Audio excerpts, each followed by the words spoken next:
Hello प्यारे बच्चों, आज हम प्रसिद्ध कहानीकार और देशभक्त यशपाल जी की व्यंग्य रचना लखनवी अंदाज के बारे में का पार्ट 2 पढ़ेंगे। इसमें हमने देखा कि लखनवी अंदाज एक व्यंग्य रचना है जिसमें स्पष्ट किया गया है कि बिना कथ्य के कहानी नहीं रची जा सकती। कहानी के लिए विचार, घटना और पात्र होना बहुत ही आवश्यक है। यदि कहानीकार बिना कथ्य के कोई कथा लिख देता है, कोई रचना करता है, तो उनकी रचनागत तुष्टि उस लखनवी नवाब जैसी ही होगी जो खीरा खाए बिना सिर्फ सूंघकर ही उन्होंने उसे बाहर फेंक दिया और उधर तृप्ति की प्रतिपुष्टि की, जैसे उनका पेट भर गया हो। जीवन के असली रूप को छोड़कर बनावटी जीवन शैली अपनाना, यथार्थ से दूर भागना, यही सब कुछ इस चैप्टर में बताया गया है। इसके दो मेन कैरेक्टर है नवाब साहब। नवाब साहब वास्तविकता से दूर थे, कृत्रिम जीवन शैली अपनाते थे, पतनशील सामंती वर्ग का प्रतिनिधित्व करते थे, दिखावटी जीवन जीने में वे विश्वास करते थे, शान शौकत के बाह्य आडंबर का प्रदर्शन करने वाले थे। लेखक के सामने खीरा खाने में संकोच कर रहे थे क्योंकि खीरा मिडिल क्लास फैमिली के लोगों का खाने योग्य पदार्थ है। नवाबी शान दिखाने हेतु खीरे को सूंघ कर ही फेंक दिया, जबकि उन्हें बहुत तेज भूख लगी थी। खीरा बहुत लजीज था और उसे बिना खाए रसास्वादन वह कर रहे थे। दूसरा कैरेक्टर है लेखक यशपाल जी, जो कि देशभक्त थे और प्रसिद्ध कहानीकार थे। इन्होंने भीड़ से बचने के लिए और एकांत में नई कहानी के विषय में विचार करने हेतु सेकंड क्लास का टिकट लिया था। प्रकृति प्रेमी थे, खिड़की से प्राकृतिक दृश्य देखने की इच्छा इनमें होगी, शायद इसलिए द्वितीय श्रेणी का टिकट लिया हो। स्वाभिमानी थे। नवाब साहब द्वारा पहली बार असंतोष प्रकट करने पर इन्होंने खीरा खाने से मना कर दिया, जबकि इन्हें खीरा खाने का मन कर रहा था। कल्पनाशीलता और मननशील थे, कल्पना करते थे क्योंकि लेखक थे।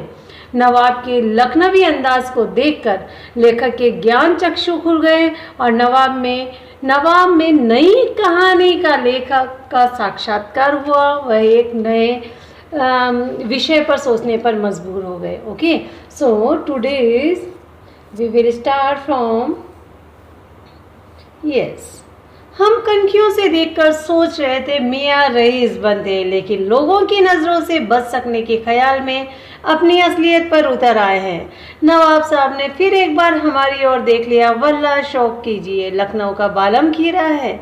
नमक मिर्च छिड़क दिए जाने से ताजे खीरे की पनियाती फाके देखकर पानी मुंह में जरूर आ रहा था, खाने का मन कर रहा था, लेकिन पहले ही इनकार कर चुके थे। आत्मसम्मान निभाना ही उचित समझा।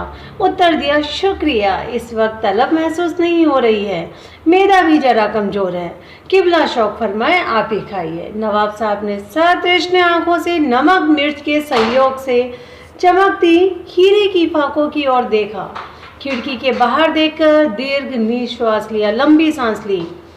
खीरे की एक फांक उठाकर होठों तक ले गए और स्वाद के आनंद में पलकें मूंदी और देन मुंह में भर आए पानी का घूंट गले से उतर गया। अब नवाब साहब ने फाक को खिड़की से बाहर छोड़ दिया।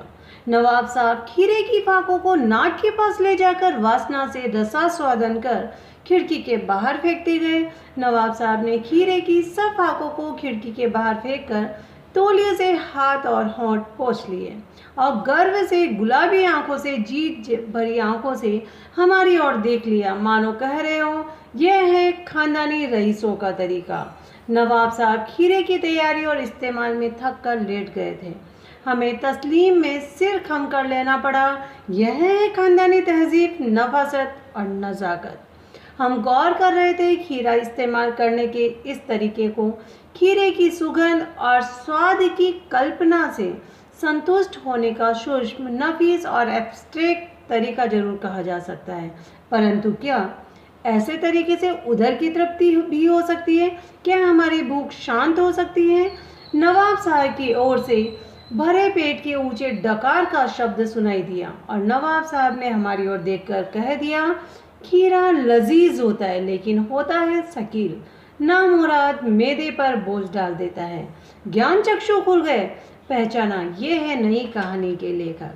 खीरे की सुगंध और स्वाद की कल्पना से पेट भर जाने का डकार आ सकता है बिना विचार, बिना घटना और पात्रों के लेखक की इच्छा मात्र से नई कहानी क्यों नहीं बन सकती।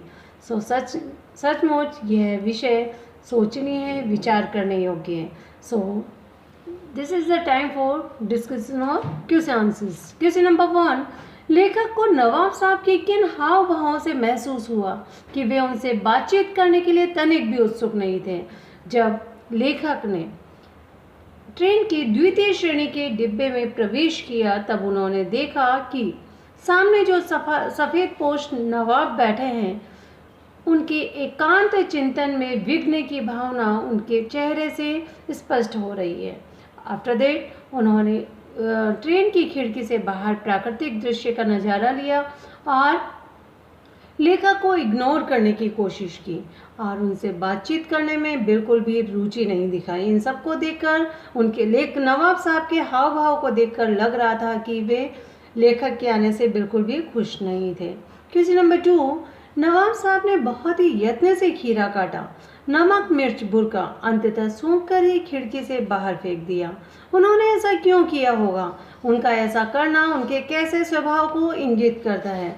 जब नवाब साहब ने बहुत कोशिश की, बहुत प्रयत्न करके, परिश्रम करके खीरे को खाने योग्य बनाया, उस पर नमक मिर्च डाला, लेकिन उन्होंने उसे सूंघ कर ही खिड़की से बाहर फेंक दिया। उन्होंने ऐसा इसलिए किया होगा क्योंकि नवाब साहब अपने आप को श्रेष्ठ समझते थे। किसी सफ़ेद पोश नागरिक के सामने खीरा खाने में उन्हें शर्म महसूस हो रही होगी। नवाब दिखावा तो यही करना चाह रहे होंगे कि खीरा एक साधारण खाद्य पदार्थ है, मध्यम वर्गीय लोगों के खाने योग्य खाद्य पदार्थ है, और उसे खिड़की से बाहर फेंककर अपनी रईसी का झूठा प्रदर्शन कर रहे होंगे ना। उन्होंने यह भी दिखाने की कोशिश की कि उनका अहंकारी स्वभाव और उनके प्रदर्शन की भावना स्पष्ट इनके जो हाव भाव थे उनसे स्पष्ट दृष्टिगत हो रहे थे, दिखाई दे रहे थे।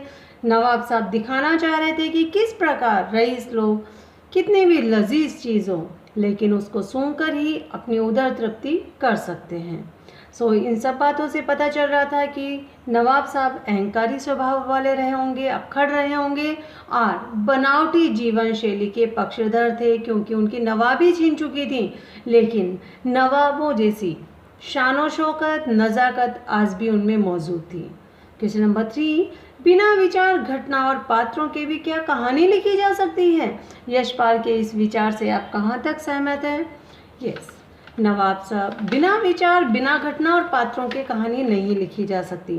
यशपाल जी के इस विचार से हम बिल्कुल भी सहमत नहीं हैं, क्योंकि जब कहानी में विचार आएगा, जब घटना होगी, जब पात्र होंगे, जब हम कथ्य को देखते हैं तभी हमारे मन में विचार आते हैं और घटनाओं को देखकर विचार आते हैं और तभी लेखक कोई रचना कर पाता है। तो हम इस विचार से बिल्कुल भी सहमत नहीं है, क्योंकि बिना विचार, घटना और पात्रों के भी कहानी नहीं लिखी जा सकती।